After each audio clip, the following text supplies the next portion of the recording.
رمضان المبارک کی اہمیت کا اندازہ آپ اس بات سے لگا سکتے ہیں کہ رمضان المبارک اور اس کے روزوں سے متعلق احکامات اللہ تعالیٰ نے قرآن حکیم میں ایک ہی جگہ پر بیان کر دیے ہیں۔ پورا ایک رکوع سورۃ البقرہ کا رکوع نمبر 23 آیت نمبر 183 سے لے کر 188 تک مسلسل 6 آیات، اور ان میں کافی لمبی لمبی آیات بھی ہیں۔ آلموسٹ آپ سمجھ لیں یہ تقریباً 1.5 صفحے پہ پھیلا ہوا یہ رکوع ہے پورا، سب کچھ اس کے اندر بیان ہو گیا ہے۔ یا ایھا الذین آمنوا کتب علیکم الصیام، اے اہل ایمان تم پر فرض کر دیے گئے ہیں روزے، کما کتب علی الذین من قبلکم لعلکم تتقون، جیسا کہ تم سے اگلی امتوں پر بھی فرض کیے گئے تھے تاکہ تم پرہیزگار بن جاؤ، تقوی کی روش اختیار کرو۔ یعنی روزے کا مقصد پرہیزگاری ہے۔ پرہیزگاری کیسی کہ روزے میں آپ حلال چیزوں کو بھی چھوڑ دیتے ہیں اللہ تعالیٰ کے حکم کی وجہ سے۔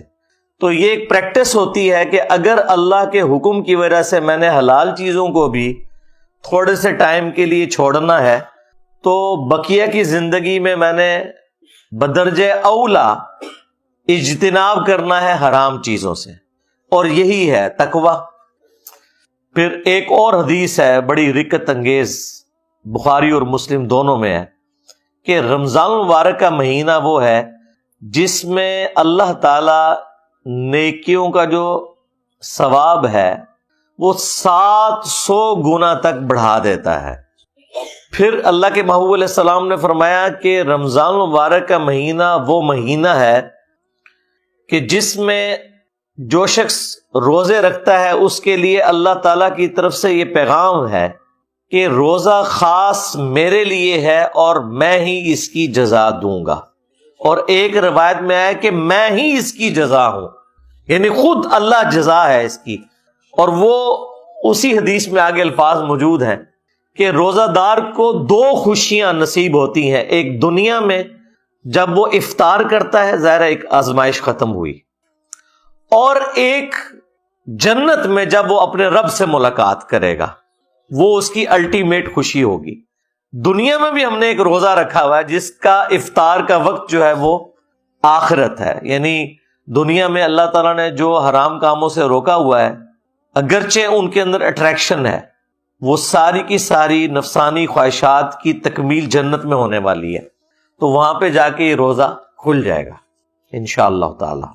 پھر اسی حدیث کے اندر موجود ہے کہ اللہ تعالیٰ کو روزہ دار کی منہ کی جو سمیل ہے، بدبو ہے، وہ کستوری سے بڑھ کر محبوب ہے، یعنی کہ میری وجہ سے یہ سب کچھ کر رہے ہیں۔ پھر اسی حدیث کے اندر الفاظ ہیں کہ نبی علیہ السلام نے فرمایا کہ اللہ تعالیٰ فرماتا ہے میرے بندے نے میری وجہ سے کھانا پینا اور خواہشات کو ترک کیا ہے، اس چیز کو یعنی اللہ تعالیٰ اپنے لیے خوشی کے طور پر ایکسیپٹ کرتا ہے کہ میرے بندے نے میرے لیے اتنی بڑی قربانی کی ہے۔ پھر نبی علیہ السلام نے ساتھ فرمایا کہ روزہ دار کے لیے روزہ ایک ڈھال ہے، فحش اور گناہ کے کاموں سے بچو، اور اگر کوئی تم سے روزے میں جھگڑنے کی کوشش کرے تو اس سے جھگڑا نہ کرو، اور بس اتنا کہہ دو کہ میں روزے سے ہوں، تاکہ اگلے بندے کو بھی شرم آ جائے۔ ویسے بھی روزے کی حالت میں انسان کا دل ہی کو نہیں کرتا لڑنے کو، خصوصاً عصر سے لے کے مغرب تک، اس وقت تو کسی کی آواز بھی اچھی نہیں لگتی۔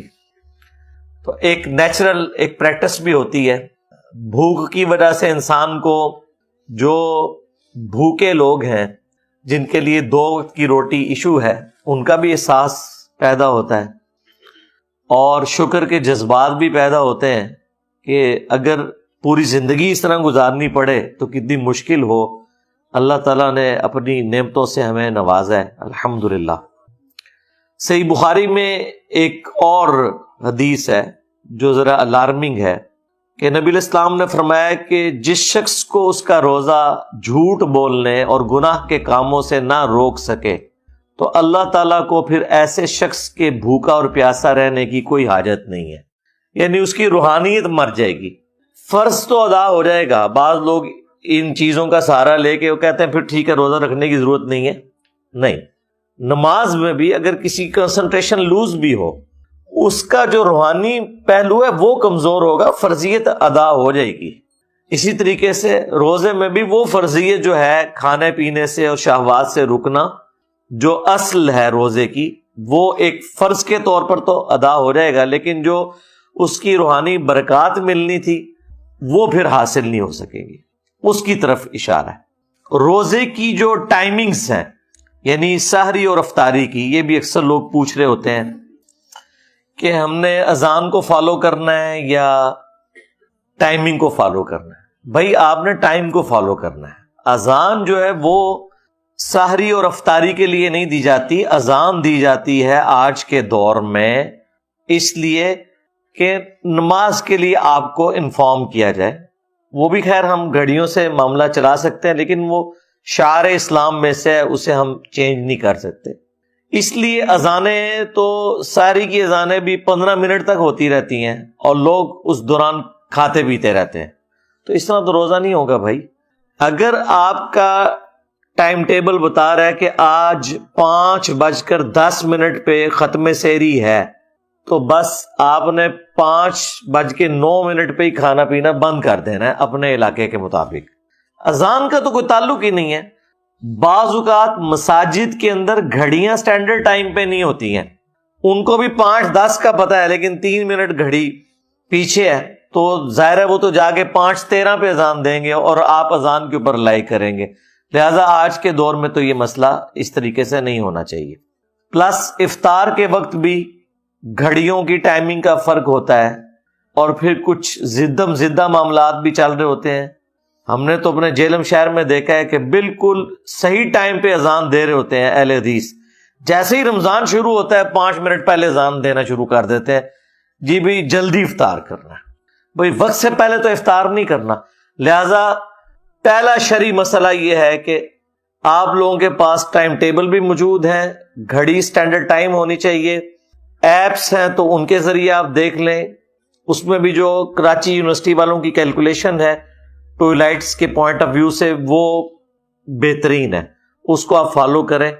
اور اپنی جو مساجد کے اندر ڈیجیٹل واچ ہیں ان کو وہ شافعی ٹائم کے اوپر آپ رکھ لیں۔ ویسے تو حنفی اور شافعی ٹائم میں فجر اور مغرب کا فرق نہیں ہے، وہ صرف عصر کا فرق آتا ہے، لیکن چلیں وہ آپ اس کو اس پہ سیٹ کر لیں اور اس کو آپ نے فالو کرنا ہے۔ 5 منٹ پہلے ہی روزہ بند کر دیں۔ اسی طریقے سے کھولنا ہے تو جب تک وہ ٹائم پورا نہ ہو جائے روزہ نہیں کھولنا، ادروائز آپ کا روزہ سرے سے نہیں ہوگا۔ یہ ایک کریٹیکل مسئلہ ہے۔ باقی قرآن حکیم میں جو میں نے آپ کو بتایا، رکوع نمبر 23 آیت نمبر 183 سے 188، اس میں بھی آیا ہے کہ آپ نے روزے کو سٹارٹ کرنا ہے طلوع فجر سے لے کر رات ہونے تک، اور رات کی ڈیفینیشن شریعت میں غروب آفتاب ہے۔ رات کے لیے یہ ضروری نہیں کہ بالکل سیاہ ہو جائے، نہیں، جیسے ہی سورج غروب ہوگا رات کا وقت شروع ہو جائے گا۔ مسئلہ نمبر 2، اذان کے دوران کھانا پینا۔ تو بھائی یہ جو اذان کے دوران کھانا پینا ہے، یہ ایک سنن ابی داؤد کی حدیث تھی جسے مس یوز کیا لوگوں نے۔ وہ اس طریقے سے نہیں تھی، وہ یوں ہے کہ سنن ابی داؤد میں حدیث ہے کہ جو شخص سحری کر رہا ہے اور اس دوران اذان شروع ہو جائے تو جو اس کے سامنے برتن ہے اس میں سے کچھ کھا پی لے جلدی سے، یعنی وہ جو ٹرانزیشن پیریڈ ہے اس دوران۔ یہ نبی علیہ السلام نے کہیں نہیں فرمایا کہ آپ 10 منٹ پہلے سحری ختم کر کے بیٹھے ہیں اور اذانیں شروع ہوگی اور آپ پانی پینے کے لیے بھاگ رہے ہیں، آپ کا روزہ نہیں ہوگا۔ یہ اس شخص کے لیے ہے کہ مثلاً 5:05 پہ اس نے سحری شروع کی اور 5:10 پہ ختم سحری ہو رہی ہے، اس دوران وہ 1-2 منٹ اوپر کھا لیتا ہے ٹرانزیشن پیریڈ میں، تو اس کے لیے ایک گنجائش ہے۔ یہ بھی بہتر ہے کہ ایسا نہ کرے۔ لیکن ایک بندہ اٹھے ہی 5:10 پہ ہے اور اسے پتا ہے کہ 5:25 تک اذانیں چلتی ہیں اور ختم سحری ہے ہی 5:10 ہے، تو وہ 15 منٹ کے جی میں اذانوں کے دوران کھا رہا ہوں، اس کا روزہ کوئی نہیں. بالکل یہ ذہن میں رکھیے گا. تو وہ اس حدیث کو غلط لوگوں نے یوز کیا، وہ ٹرانزیشن پیریڈ کے لیے تھا. جس طرح بخاری مسلم میں ہے کہ جس نے طلوع آفتاب سے پہلے فجر کی 1 رکعت پا لی اس نے فجر کی نماز پا لی، اگرچہ 1 رکعت اس کی اس ٹرانزیشن پیریڈ میں ہے کہ سورج نکل رہا ہے، غروب وقت ہے، لیکن پھر بھی اس کی نماز ہو جائے گی. اس طریقے سے اسی حدیث میں ہے جس نے غروب آفتاب سے پہلے عصر کی 1 رکعت پا لی اس نے عصر کی نماز پا لی، اگرچہ اس کی 3 رکعتیں مغرب کے وقت میں. تو یہ ٹرانزیشن پیریڈ کی بات ہو رہی ہے، یہ ذہن میں رکھیے گا. اور یہ بھی اس شخص کے لیے ہے جو شخص اس سے پہلے سحری شروع کر چکا تھا، کسی مجبوری کی وجہ سے وہ لیٹ اٹھا تھا. لیکن اگر کوئی شخص اٹھے ہی ایسے وقت میں ہے کہ ختم سحری ہو چکی ہے، اس کے لیے یہ نہیں ہے، یہ ذہن میں رکھیے گا.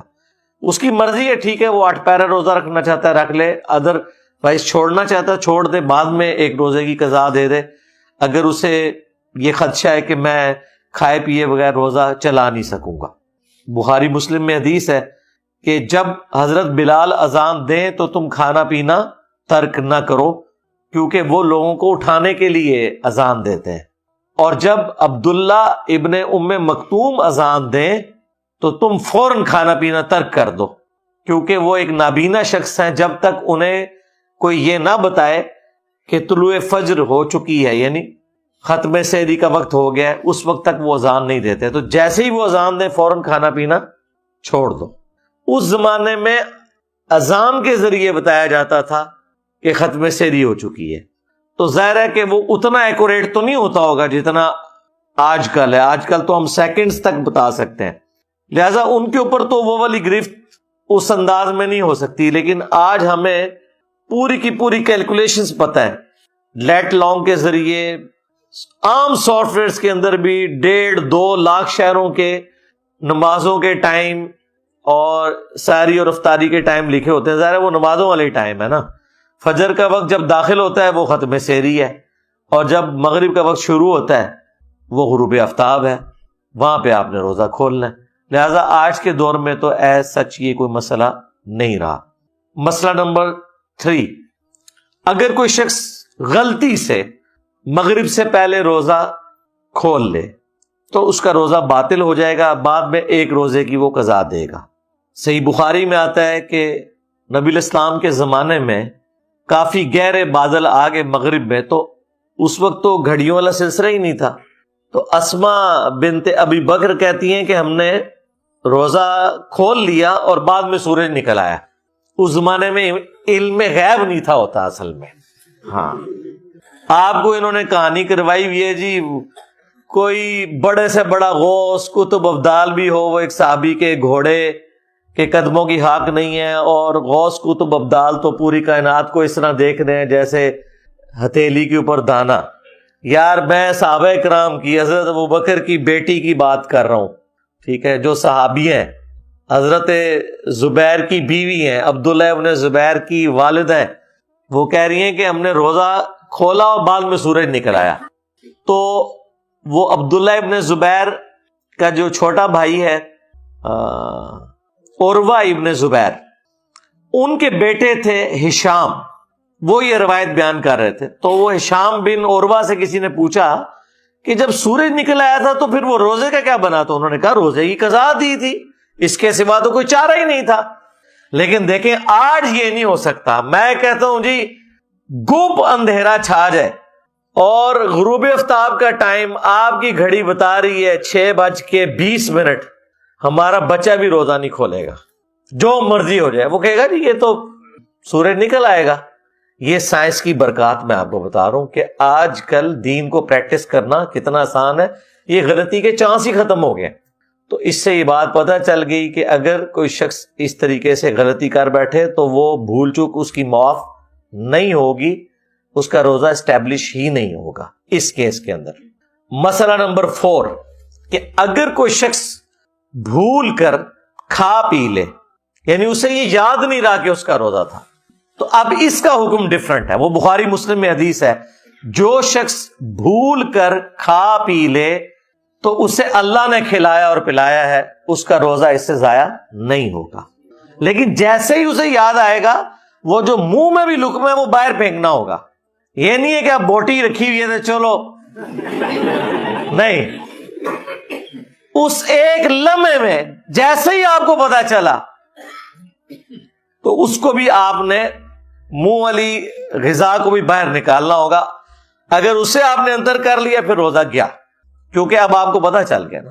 اسی طریقے سے اسی میں امپلائڈ ہے، اگر کوئی میاں بیوی کا تعلق اس اعتبار سے قائم ہو گیا، ویسے تو یہ بہت دور کی بات ہے، لیکن چونکہ ہمیں سوال پوچھا جاتا ہے، ہماری مجبوری ہے کہ ہم بتائیں کہ وہ بھی پھر روزہ اس کا اس اعتبار سے باطل نہیں ہوگا اگر بھول کر کوئی ایسا معاملہ ہوا۔ مسئلہ نمبر 5، مردوں کے لیے اگر نائٹ فال والا ایشو ہو جائے، احتلام ہو جائے روزے کی حالت میں، تو کیا اس کا روزہ ٹوٹ جائے گا؟ نہیں، اس کا روزہ نہیں ٹوٹے گا، کیونکہ یہ تو اس کے اختیار میں نہیں ہے، لہذا نائٹ فال کے کیس میں روزہ نہیں ٹوٹتا۔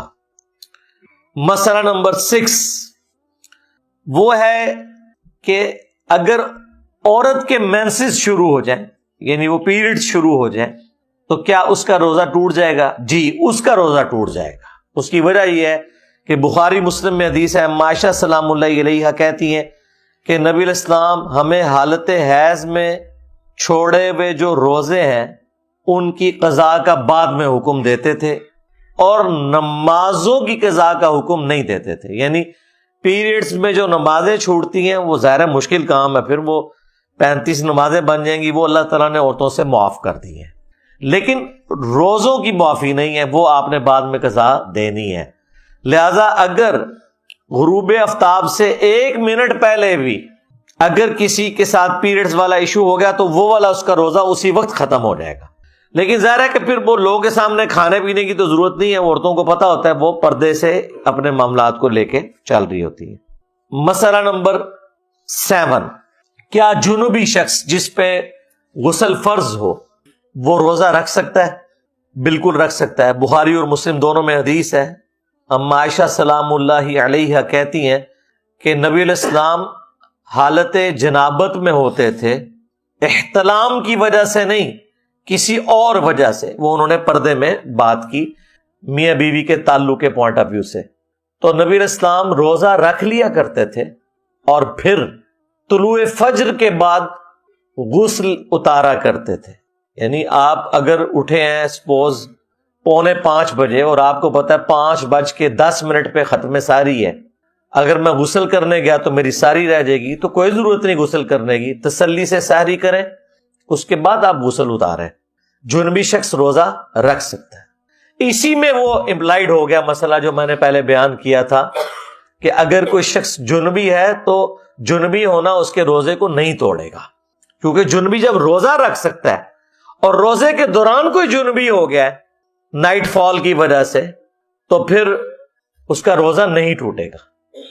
البتہ اگر کوئی جان بوجھ کے ایسا معاملہ کرتا ہے، خواہ وہ ازدواجی تعلق کا ہو یا کوئی انفیئر مینز کو یوز کرے، میں وہ انورٹڈ کامز میں ایک ذرا پردے میں گفتگو کر رہا ہوں، دونوں صورتوں میں اس کا روزہ پھر چلا جائے گا، سیدھی سی بات ہے۔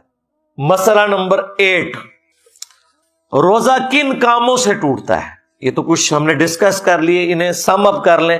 نمبر 1، جان بوجھ کر کھانے پینے سے روزہ ٹوٹ جائے گا۔ نمبر 2، جان بوجھ کر میاں بیوی کا تعلق قائم کرنا، وہ روزہ توڑ دے گا۔ اور نمبر 3، وہ اسپیسیفکلی عورتوں کے لیے ہے کہ جب ان کے پیریڈ شروع ہوں گے آٹومیٹکلی ان کا وہ روزہ ٹوٹ جائے گا، لیکن وہ روزہ بعد میں قضا کریں گے، وہ گناہ والے زمرے میں نہیں آئے گا۔ اور نمبر 4، اگر کوئی شخص غلط طریقے سے، یعنی مردوں کے لیے میں بات کر رہا ہوں، مسٹربیشن والا ایشو کرتے ہیں تو ان کا روزہ بھی ٹوٹ جائے گا۔ مسئلہ نمبر 9، اگر کوئی روزہ توڑ ہی بیٹھے تو اس کا پھر کفارہ کیا ہوگا؟ تو وہ بخاری اور مسلم میں رپورٹ ہوا ہے کہ اگر کوئی شخص میاں بیوی کے ازدواجی تعلق کی وجہ سے روزہ توڑ بیٹھا ہے تو اس کا تو بڑا سخت کفارہ ہے۔ ایک غلام کو آزاد کرے گا، جو آج کل آبسلیٹ ہو چکے ہیں، اب تو غلام نہیں ملتے، ادروائز 60 روزے رکھے گا، 60 روزے نہیں رکھ سکتا اور وہ بھی مسلسل رکھنے، تو 60 مساکین کو کھانا کھلائے گا۔ اور ظاہر ہے یہ اس کے لیے جو بیچارہ افورڈ کر سکتا ہے، جو نہیں کر سکتا صرف توبہ کر لے کافی ہے۔ تو یہ کفارہ، اس کے اوپر امام بخاری نے باب باندھا ہے کہ اگر میاں بیوی کے تعلق کی وجہ سے روزہ ٹوٹے تو اس کا یہ کفارہ ہے۔ بیسیکلی امام بخاری نے حنفیوں کا رد کیا۔ حنفی ہر مسئلے میں جس میں آپ روزے کو توڑ دیں گے وہ یہی کفارہ بتاتے ہیں، یعنی اگر کوئی جان بوجھ کے کھا پی لے نا تو وہ کہتے ہیں وہ بھی 60 روزے رکھے گا، جبکہ یہ کفارہ صرف اس معاملے میں تھا۔ اور میرا موقف بھی امام بخاری کے ساتھ ہے، کھا پی کر روزہ توڑنا اور اس طریقے سے توڑنا زمین و آسمان کا فرق ہے، اس میں پلنٹی واقعی ہونی چاہیے۔ اس میں تو چلے کوئی کسی کے ساتھ کوئی ایسا مسئلہ ہو سکتا ہے، کوئی مجبوری ہو گئی، کسی کے اوپر کمزوری طاری ہوگی، اسے روزہ توڑنا پڑ گیا، اور مجبوری میں تو خیر ویسے بھی الاؤ ہے، اس کی سزا وہ نہیں ہوگی۔ جان بوجھ کر کوئی کھا پی لے تو اس کے بارے میں قرآن و سنت خاموش ہے کہ وہ کفارہ کیا ادا کرے گا۔ البتہ المصنف ابن ابی شیبہ میں سعید ابن جبیر تابعی اور سعید ابن مسیب تابعی کے اقوال ملتے ہیں کہ اگر کوئی شخص جان بوجھ کر کھا پی کر روزہ توڑ لے تو وہ توبہ کرے گا اور تھوڑا بہت اللہ کی راہ میں صدقہ اور خیرات کر دے جو اس کی توفیق ہے، اور اس کے بعد بدلے میں ایک روزہ رکھ لے، اسے وہ 60 روزوں والا جو پینلٹی والا معاملہ ہے اسے وہ نہیں کرنا پڑے گا، اس کا یہ معاملہ ریزالو ہو جائے گا۔ اور یہ مسئلہ نمبر 10 تھا جو میں نے بیان کر دیا، چونکہ یہ آپس میں جڑے ہوئے تھے کہ کھا پی کر روزہ توڑنے کا کفارہ ڈیفرنٹ ہے اور ازدواجی تعلق والا کفارہ ڈیفرنٹ ہے۔ اور اس میں اب اجتہادی مسئلہ ہو جائے گا کہ اگر کسی نے ماسٹربیشن کے ذریعے روزہ توڑا ہے تو اس کے اوپر 60 روزوں والا تو حکم لگانا ایک بہت ایکسٹریم ہے، اس کے لیے بھی صرف توبہ اور ایک روزے کا کفارہ بعد میں ادا کرنا ہوگا۔ مسئلہ نمبر 11، روزے کی قضا کب تک کر سکتے ہیں، یعنی اگلا رمضان آنے سے پہلے کب کرنی ہے؟ تو اس کے بارے میں بخاری اور مسلم دونوں میں حدیث ہے۔ عائشہ سلام اللہ علیہا کہتی ہیں کہ میں اپنے جو پیریڈز کے روزے چھوٹ جاتے تھے رمضان کے، میں ان کی قضا شعبان کے مہینے میں دیا کرتی تھی، جو اگلا شعبان آنے والا ہے، یعنی اگلے رمضان سے پہلے جو شعبان کا مہینہ تھا اس میں عائشہ کہتی ہیں کہ میں قضا دیا کرتی تھی۔ اور اس کی ریزن یہ تھی، انہوں نے خود بیان کر دی، نبی علیہ السلام کی مشغولیت کی وجہ سے، چونکہ بخاری مسلم میں ہے کہ کوئی عورت نفلی روزہ بھی اپنے خاوند کی اجازت کے بغیر نہیں رکھ سکتی، چونکہ نبی علیہ السلام بخاری مسلم میں رپورٹ ہوا ہے کہ شعبان کا پورا مہینہ روزہ رکھا کرتے تھے۔ تو اما عائشہ کہتی ہیں مجھے پتا ہوتا تھا کہ حضور روزے سے ہیں تو مجھے آپ سے اجازت کی بھی ضرورت نہیں ہے، تو میں اپنے ان 7 روزے جو بنتے تھے یا جو بھی بنتے تھے ان کی قضا دے لیا کرتی تھی۔ اس سے یہ پتا چل گیا کہ پورے سال میں کسی بھی وقت آپ روزوں کی قضا کر سکتے ہیں۔ بعض لوگ شوال کے 6 روزوں کے اندر ڈبل نیت کر لیتے ہیں، اس طرح نہیں ہوگا بھائی، ہاں یہ ہو ہی نہیں سکتا کہ آپ نے نوٹوں کے کیس میں، مال کے کیس میں تو یہ نہیں کرتے کہ ڈبل نیت کر لیں، تو وہ نفلی روزے الگ سے رکھنے ہوں گے، یہ قضا روزے الگ سے ہیں۔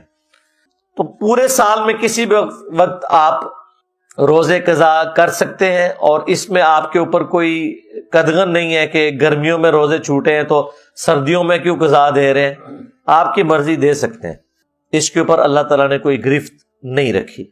اسی میں ایک اور مسئلہ اس کے ساتھ جو جڑا ہوا ہے وہ یہ ہے کہ اگر کوئی شخص اگلا رمضان آ گیا اور رمضان شریف کے روزوں کی قضا نہیں دی تو اب وہ کیا کرے؟ اس میں قرآن و سنت خاموش ہے۔ البتہ سنن کبریٰ البیہقی میں حضرت ابو ہریرہ کا فتویٰ ہے کہ اگر اگلا رمضان بھی آ گیا تو اب اگر کوئی شخص پچھلے رمضان کے روزوں کی قضا اس رمضان کے گزرنے کے بعد کرے گا تو وہ پھر ڈبل کام کرے گا، روزے کی قضا بھی اور ہر اس روزے کے بدلے فدیہ بھی دے گا، جو قرآن میں ہے مسکین کو ایک وقت کا کھانا کھلانا یا اس کی ایکویلنٹ رقم دے دینا، وہ بھی دے گا۔ اب اسے اس کا فدیہ بھی دینا ہوگا اور قضا بھی کرنی ہوگی۔ مسئلہ نمبر 12، فدیہ کتنا ہے؟ وہ قرآن میں ہے کہ ایک مسکین کو ایک وقت کا کھانا کھلانا. حنفی ویسے کہتے ہیں 2 وقت کا کھانا.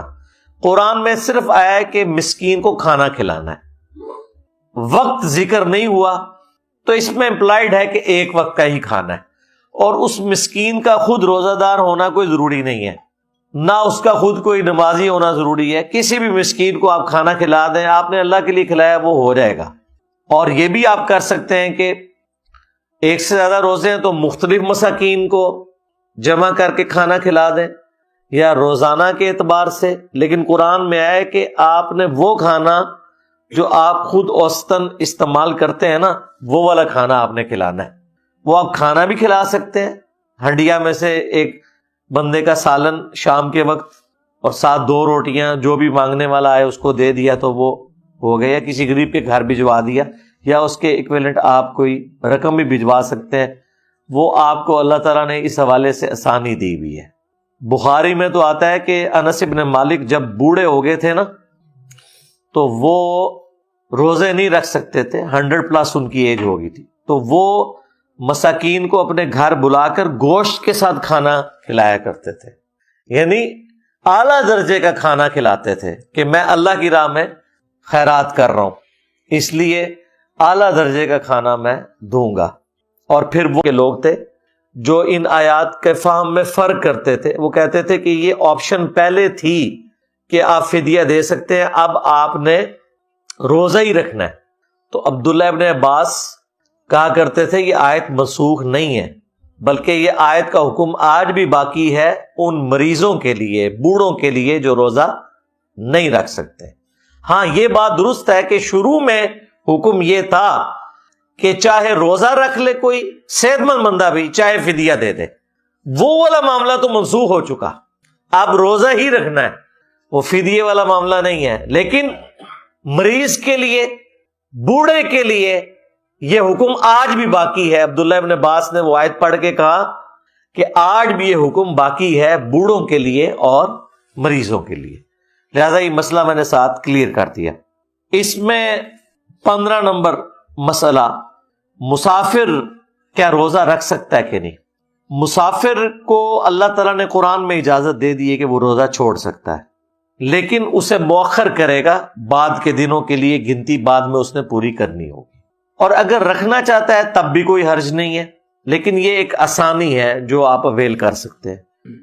بخاری اور مسلم دونوں میں حدیث ہے, نبی الاسلام ایک جگہ سے گزرے, ایک شخص کے اوپر لوگوں نے سایہ کیا ہوا تھا. آپ نے فرمایا اسے کیا ہوا, تو بتایا گیا کہ اس نے سفر میں روزہ رکھا ہوا ہے. تو آپ علیہ السلام نے فرمایا ایک بندے نے روزہ رکھ کے اتنے بندوں کو مشقت میں ڈالا ہے کہ اتنی بڑی چھتری اس کے لیے اٹھائی ہوئی ہے. تو آپ نے فرمایا کہ سفر میں روزہ رکھنا لِيُطْلِعَكُمْ عَلَى الْغَيْبِ, اللہ کی یہ شان نہیں کہ ہر کسی کو ہی غیب پر اطلاع دے, وَلَكِنَّ اللَّهَ يَجْتَبِي مِن رُّسُلِهِ مَن يَشَاءُ, بلکہ اللہ اپنے رسولوں میں سے جنہیں چاہتا ہے چن لیتا ہے. اور تمہارا کام ہے رسولوں کی خبروں پر ایمان لاؤ. علم غیب یا غیبی خبر اللہ تعالیٰ صرف اپنے پیغمبروں کو دیتا ہے. تو صحابہ کرام کو نہیں پتا چلا کہ یہ آپ علیہ السلام نے آمین کیوں کہا. اس سے اگلی بات جب آپ نے فرمایا کہ میرے پاس جبرائیل علیہ السلام آئے تھے, صحابہ کو نہیں نظر آئے, اور انہوں نے آ کر عرض کی کہ اے اللہ کے رسول آپ نے میری دعا کے اوپر مہر لگانی ہے. اللہ تعالیٰ فرماتا ہے کہ برباد ہو جائے وہ شخص جس کے سامنے آپ کا ذکر ہو اور وہ آپ پر درود نہ پڑے. اللہم صلی علی محمد وعلی آل محمد. اسی حدیث کے کانٹیکسٹ میں امام ترمذی نے نقل کیا باقاعدہ کہ ایک مجلس میں ایک دفعہ درود شریف پڑھ لینا کافی ہے. ویسے تو ہر دفعہ پڑھے اچھی بات ہے, ورنہ ایک مجلس میں ایک دفعہ پڑھ لیا تو آپ اس وعید سے بچ گئے. تو میں نے کہا آمین, نبی علیہ السلام نے اس پر آمین کہا. دوسری سیڑھی پر جبرائیل علیہ السلام نے دعا کی کہ برباد ہو جائے وہ شخص کہ جسے رمضان المبارک کا مہینہ ملے اور وہ اس میں اپنی بخشش نہ کروا سکے. تو میں نے کہا آمین. رحمت للعالمین ہے اور آمین کہہ رہے ہیں بددعا کے اوپر, دعائے ضرر کے اوپر, کیونکہ اس کی سینسٹیوٹی کو کنوے کرنا تھا امت تک. تیسری سیڑھی پر جب قدم رکھا تو جبرائیل علیہ السلام نے دعا کی اور کہا یا رسول اللہ آپ نے آمین کہنا ہے کہ برباد ہو جائے وہ شخص جسے ماں باپ دونوں یا دونوں میں سے کوئی ایک بڑھاپے کی حالت میں ملا اور وہ اپنی مغفرت نہیں کروا سکا ان کی خدمت کر کے. تو میں نے کہا آمین. اور یہ جو آخری حصہ ہے نا اس حدیث کا ماں باپ کے حوالے سے، یہ صحیح مسلم میں بھی موجود ہے، لہذا اس حدیث کی اصل صحیح مسلم میں ہے. ہاں ترمذی اور حاکم میں ذرا تفصیل کے ساتھ آیا، صحیح مسلم میں صرف آخری پورشن آیا. بخاری اور مسلم میں ایک اور حدیث ہے، آپ صلی اللہ علیہ وآلہ وسلم نے فرمایا کہ جنت کے 8 دروازے ہیں، ان میں سے ایک خاص دروازہ جس کا نام ہے الریان، اور وہ خالصتاً ان لوگوں کے لیے ہے جو دنیا میں رمضان المبارک کے روزوں کا اہتمام کیا کرتے تھے. یعنی اسپیشل ایک دروازہ ہے روزے داروں کے لیے.